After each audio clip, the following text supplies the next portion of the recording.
මහ පිරිත ඇහෙනා බලපවුරු බැඳෙනා බලපවුරු බැඳෙනා මහ පිරිත ඇහෙනා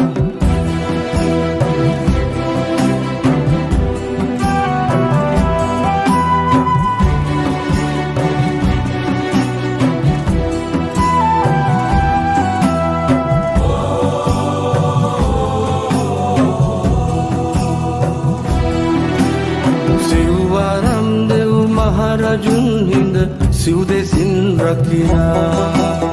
සිව් දෙසින් රකිනා මව් බසත් තම මව් බිමත් පද නොදෙවෙනි සිතනා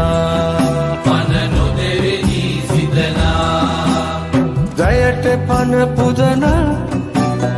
දූ පුතුන් වෙසෙනා මිහි මණ්ඩල දිලුනා සිහල ධජ නැගුණා